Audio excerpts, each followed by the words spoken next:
War pushes the limits of human endurance, but few stories test those limits like his. Louis Zamperini had lived a lifetime before the war even began. An Olympic runner turned bombardier, shot down over the Pacific, lost at sea, and captured by one of the most brutal prison systems of World War II. His body was broken, but not his will. What followed was a journey through hunger, torment, and survival that defied imagination. This is not a tale of victory or defeat. It's the story of a man who refused to die. Long before the war, Louis Zamperini's life was a struggle against limits. Born in 1917 to Italian immigrants in Olean, New York, Louis grew up in a world that didn't make things easy for him. His family spoke little English, and when they moved to Torrance, California, young Louis was often mocked and bullied for his accent and rough manners. He fought back the only way he knew how, with his fists. Trouble followed him everywhere. By the time he was a teenager, he had become a regular in the local police blotter, stealing pies, beer, and whatever else he could get his hands on. His parents feared he'd end up in jail. But beneath all that rebellion was something else, energy that had nowhere to go. Louis didn't yet know it, but he was built to run. One afternoon, his older brother, Pete, convinced him to join the school track team. It was an attempt to channel his wildness into something productive. At first, Louis resisted, but the first time he ran, really ran, something changed. The speed came naturally. He wasn't just fast, he was gifted. That raw power, once wasted on trouble, found a purpose. Pete became his biggest supporter and strictest coach. He'd make Louis train before school, after dinner, and even on weekends. He'd ride a bike behind him, yelling, "If you can take it, you can make it." That phrase would stay with Louis for the rest of his life. Over time, Louis began to see that the track wasn't just about running. It was about discipline, control, and endurance. Each mile was a fight against his old self. The more he ran, the further he got from the reckless boy he used to be. By his senior year, Louis was a local legend. He broke high school records that stood for decades and earned a scholarship to the University of Southern California. There, he ran the mile in just over 4 minutes, one of the fastest times in the country. Newspapers began calling him the Torrance Tornado. He had transformed from a street kid into a rising athletic star. But his sights were already set higher: the 1936 Berlin Olympics. The world was changing fast. Hitler's Germany was flexing its power, and the Olympics became a global stage not just for sport, but for ideology. For Louis, though, it was still about running. When he qualified for the U.S. Olympic team, he was only 19, the youngest American distance runner ever to make the squad. His event was the 5,000 meters, a brutal test of endurance. Few expected him to make much of an impression, but Louis had a knack for surprising people. In Berlin, surrounded by the pomp of Nazi propaganda and the cold stare of swastikas, he lined up against the best runners in the world. The pace was brutal, the competition fierce. Louis lagged behind early, but as the final lap began, he unleashed a sprint so furious that the crowd gasped. Even Adolf Hitler reportedly noticed the young American who ran like he was chasing something he couldn't quite reach.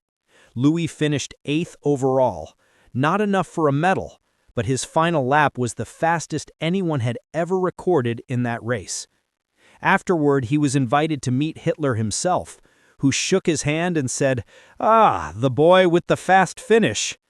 For a young man from Torrance who once couldn't stay out of trouble, it was surreal. Louis returned home a minor celebrity. Newspapers called him America's hope for the next Olympics in 1940, and he fully believed he'd bring home gold. But the world had other plans. Within a few years, war consumed everything. The 1940 Olympics were canceled, and the boy who once ran for glory would soon be running for survival. His country called, and he answered, not as an athlete, but as an airman. In 1941, he enlisted in the U.S. Army Air Corps. The training was harsh, but Louis was no stranger to endurance. What he didn't know was that nothing, not even the grueling miles he'd run as a boy, could prepare him for what was coming. He was assigned as a bombardier to a B-24 Liberator, a heavy bomber notorious among crews for its instability and mechanical failures. The skies over the Pacific would test him in ways far beyond any racetrack. Louis had once pushed his body to the limits in pursuit of victory. Now he was about to test those limits again, not for medals, but for his life. By 1943, the world Louis Zamperini once knew was gone. The Olympic stadiums had given way to battlefields, and his new track stretched across the vast, unforgiving Pacific Ocean. He served as a bombardier aboard a B-24 Liberator, part of the 372nd Bomb Squadron. The aircraft, nicknamed Superman, was loud, temperamental, and often barely airworthy, but Louis and his crew trusted it. Their missions were long, dangerous, and exhausting. Bombing runs over Japanese-held islands where flak and fighters waited like hunters in the clouds. Each flight felt like gambling with death. The B-24 was known among airmen for its instability. Its engines overheated, its hydraulics failed, and its wings sometimes cracked under stress. Louis learned to live with the constant awareness that every takeoff might be his last. He and his crewmates, pilot Russell Allen Phil Phillips and co-pilot Hugh Cuppernell among them, grew close, bound by routine danger. They were young, but war aged them quickly. Their missions took them over enemy bases, shipping lanes, and jungle islands. Flak tore through the sky like angry shrapnel storms. On one run over Nauru, Superman came back riddled with hundreds of bullet holes. Several crew members were wounded. One nearly died. Louis himself narrowly avoided a shell fragment that punched through the bombardier compartment. When they finally landed, the plane was so damaged it was declared unfit for further missions, but there was no rest for its crew. A few days later, Louis, Phil, and several others were reassigned to a different B-24, one that had a dark reputation among the men, the Green Hornet. It was a spare, patched together from other wrecks, and everyone knew it was unreliable. Still, orders were orders. On May 27, 1943, the crew took off from Funafuti Airfield on a search and rescue mission. Another bomber had gone down somewhere between Palmyra and the Gilbert Islands, and they were sent to look for survivors. The sky was clear that morning. Louis settled into the bombardier station at the glass nose of the plane. Below, the endless blue of the Pacific shimmered like metal. Hours passed. They scanned the ocean, but saw nothing. No flares, no debris, no sign of life. Then, without warning, one of the engines coughed and sputtered. Seconds later, another followed. The aircraft began to shudder violently. Louis felt the nose dip. Phil's voice came over the intercom, calm but urgent. "We've lost power. Prepare for ditching." There was no time to think. The crew scrambled to brace. The ocean rushed up at them. The impact was catastrophic. Metal screamed, water exploded through the fuselage, and the B-24 tore apart. The crash killed several instantly. Louis was thrown forward, his head slamming into metal. Everything went black. When he came to, he was underwater, trapped in the tangled wreckage. His foot was caught in a mess of wires. He fought panic, held his breath, and clawed free, bursting to the surface. Debris floated all around him. The sun was blinding. For a moment he saw nothing but waves. Then, miraculously, a voice. It was Phil. Against all odds, the pilot had survived. Another crewman, tail gunner Francis Mac McNamara, had also made it. The rest were gone. The three men clung to two small life rafts that had inflated upon impact. They had a few chocolate bars, a small supply of water, and a flare gun. No radio, no compass, no sign of rescue. The days that followed would test every ounce of endurance Louis had ever built. The sun scorched them by day, and the cold froze them by night. Their lips cracked, their skin blistered. Sharks circled constantly, bumping the rafts, waiting. The ocean seemed alive with menace, its beauty a cruel disguise. When their meager rations ran out, hunger took hold. Louis improvised. When it rained, he caught drops in their canteens. When small fish approached, he used his bare hands to grab them, eating them raw. They used the threads from their clothing to make fishing lines and hooks from bent metal fragments. It was survival reduced to instinct. Mac, panicked and despairing, ate the last of their chocolate during the first night, leaving them with nothing. Louis was furious, but knew anger wouldn't help. He tried to keep their spirits alive, talking to them, praying, making plans for rescue. But as the days stretched into weeks, the vast emptiness began to erode their hope. By the third week, the three men were gaunt and weak. Salt sores covered their skin. Their eyes sunk deep into their faces. They had drifted far from where they crashed, deeper into the Pacific beyond all known search grids. Sharks circled their rafts like shadows, sometimes attacking, their fins slicing through the water. Louis once fought off a large one with an oar, his strength somehow fueled by defiance. Then came the Japanese bomber. It appeared suddenly, a dark silhouette against the sun. The men waved and fired their flare gun, hoping for rescue. Instead, the aircraft turned and dove towards them. The machine guns opened fire, shredding the surface of the water around their rafts. Louis dove overboard, pushing Phil and Mac down with him. Bullets tore through one of the rafts, leaving holes everywhere. When the plane finally flew off, Louis climbed back aboard, patched the raft with what little rubber he could find, and prayed it would hold. Still they drifted. They began catching albatrosses that landed on their raft and eating them raw, even using the birds' guts as bait for fish. Rain came in bursts, each shower a gift of life. They measured time by the moon. They dreamed of food, of family, of land. Louis kept everyone talking, forcing Phil to remember home and the track, anything to distract from the endless blue. On the 33rd day, Mac died. His body, thin as paper, could take no more. Louis and Phil buried him at sea, whispering prayers before letting him go. The sight broke them both, but Louis refused to give in. "If you can take it, you can make it," his brother had once told him. He clung to that. By the 46th day, they were skeletal, sunburned, delirious, half alive. Then a dark shape appeared on the horizon, a ship. Louis thought it was American. He waved frantically, heart pounding. But as it grew closer, his hope vanished. The flag was Japanese. They were found, but not saved. Japanese sailors hauled them on board. The men were too weak to resist. Louis could barely stand. They were emaciated, their ribs showing through leathery skin, their eyes hollow.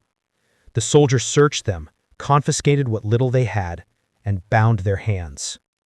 For 47 days, Louis Zamperini had defied the ocean. He had fought starvation, sharks, bullets, and despair. Now his battle would change. The Pacific had tried to kill him and failed, but the war and the enemy still had more to give. His real ordeal was only beginning. The Japanese ship that pulled Louis Zamperini and Phil Phillips from the ocean wasn't a rescue vessel. It was a capture. Their frail bodies were lifted onto the deck like broken trophies. The sailors laughed, poked, and photographed them as curiosities of war. Two ghostly Americans who had somehow defied death at sea. Louis could barely stand. His skin was cracked and bleeding, his eyes sunken, his lips split and blackened from salt and sun. He was 26, but looked twice his age. They were given a ladle of foul rice and water that smelled of rust. Then came blindfolds and ropes. The two were taken below deck and held in a dark compartment that reeked of oil and sweat. The air was thick, unbreathable. Louis tried to steady his mind, reminding himself that as long as he was alive, there was still hope. But when the engines roared and the ship began to move, he knew they were being taken somewhere no one wanted to go. After several days, they reached Kwajalein Atoll, a remote Japanese base known among Allied pilots by another name, Execution Island. Many airmen captured there never returned. When Louis was dragged onto the dock, he saw other prisoners' remains hanging from posts. The message was clear. Guards shoved him into a small wooden cell barely big enough to sit in. He was interrogated almost immediately. Japanese officers wanted intelligence, target maps, mission codes, details about bomber formations.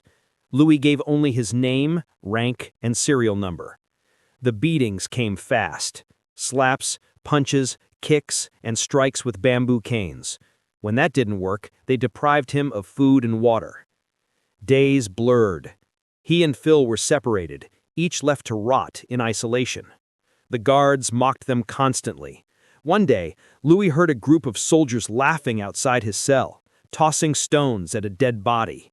He realized with horror that it was another captured American, executed only hours before. Weeks passed. The interrogations continued.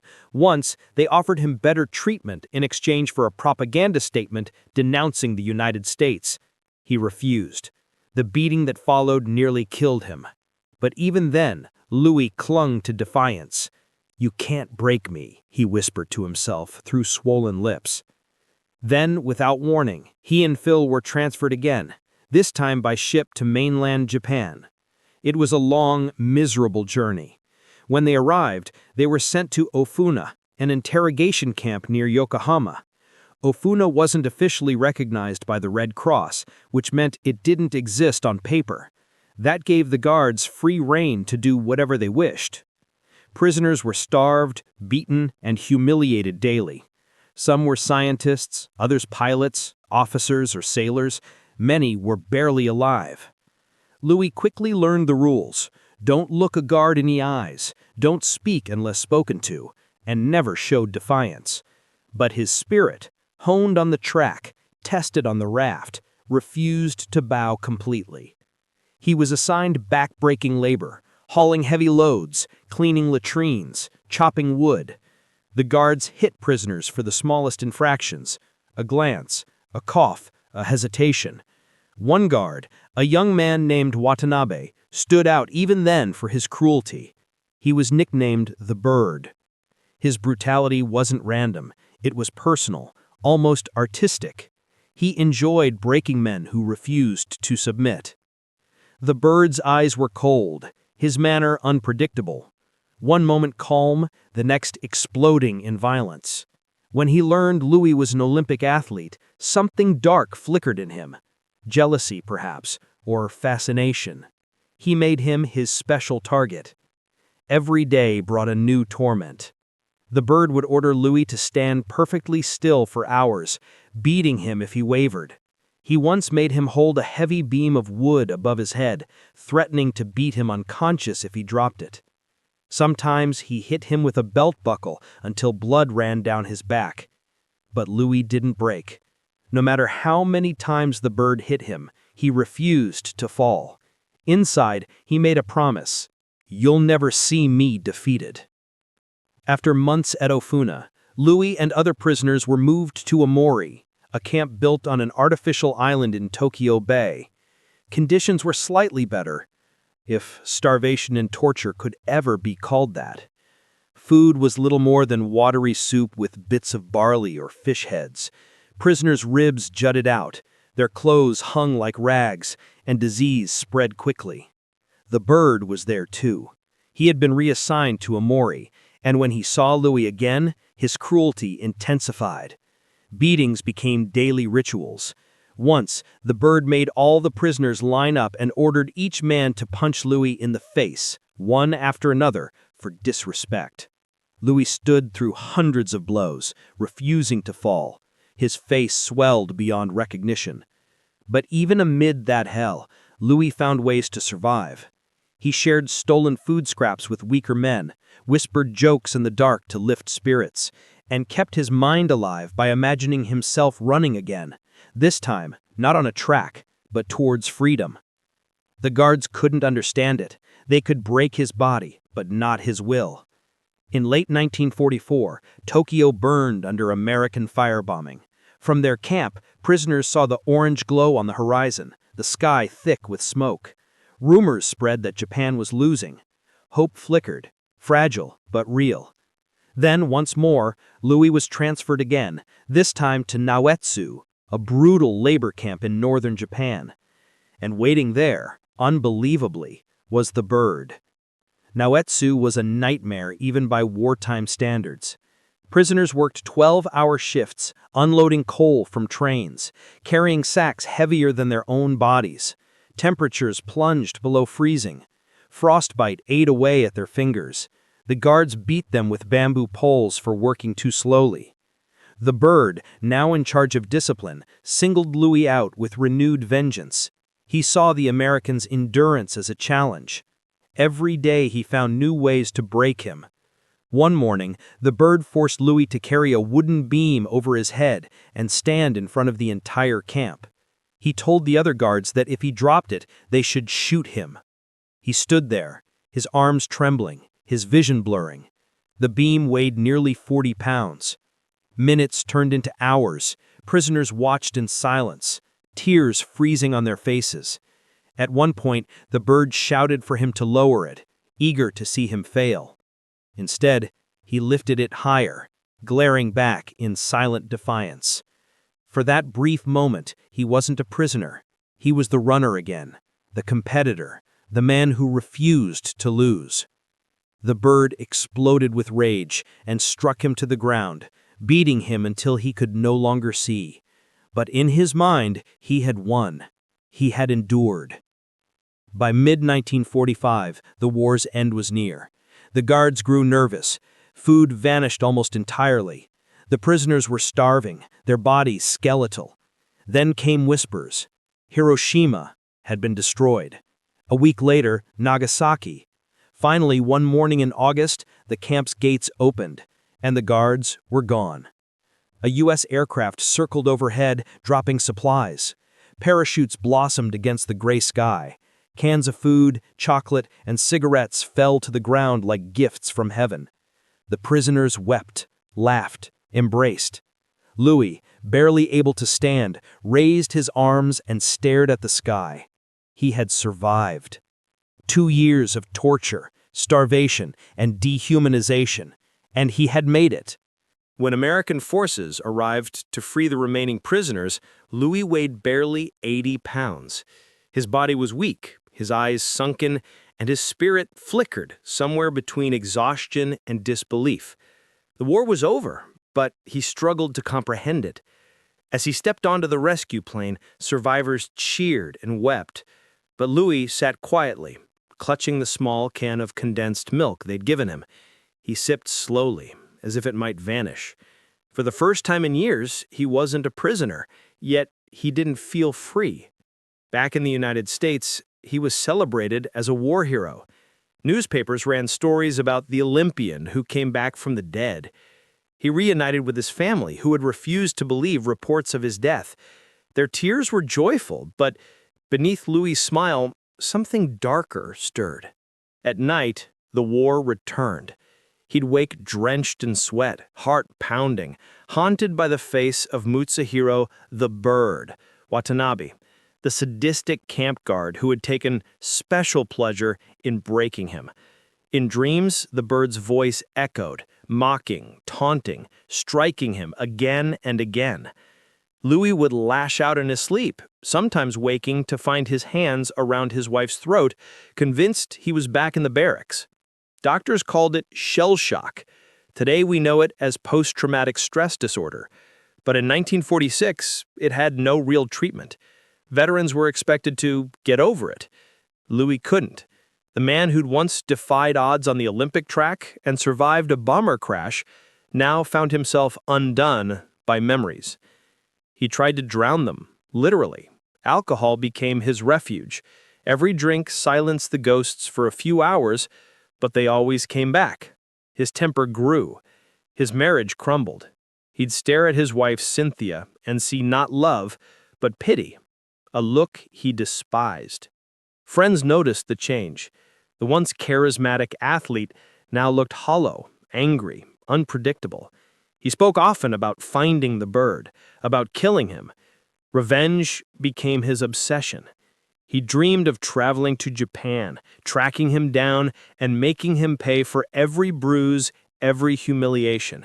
By 1948, Louis was spiraling. The Olympic runner who had once dreamed of medals now stumbled from bar to bar, chasing oblivion. Cynthia had reached her limit. She packed her bags and prepared to leave him until a chance encounter altered everything. One night, a friend persuaded her to attend a Christian revival led by a young preacher named Billy Graham.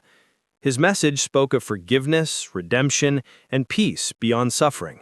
Cynthia went reluctantly, but returned changed. She told Louis that something in her heart had shifted and begged him to come the next night. He refused, but when she mentioned divorce, desperation drove him there. Louis sat at the back, arms crossed, scowling. He had no use for religion, but when Graham spoke of men consumed by hatred, trapped by their past, Louis felt the words strike deep. He remembered the raft, the camps, the rage. Then he heard Graham say, "When you forgive your enemies, you free yourself." That night, something inside Louis broke. He walked out before the sermon ended, but the words wouldn't leave him. In his hotel room, he poured his liquor down the drain. He thought of his mother's prayers, of the day the bird had raised his club to strike him and how he had refused to fall.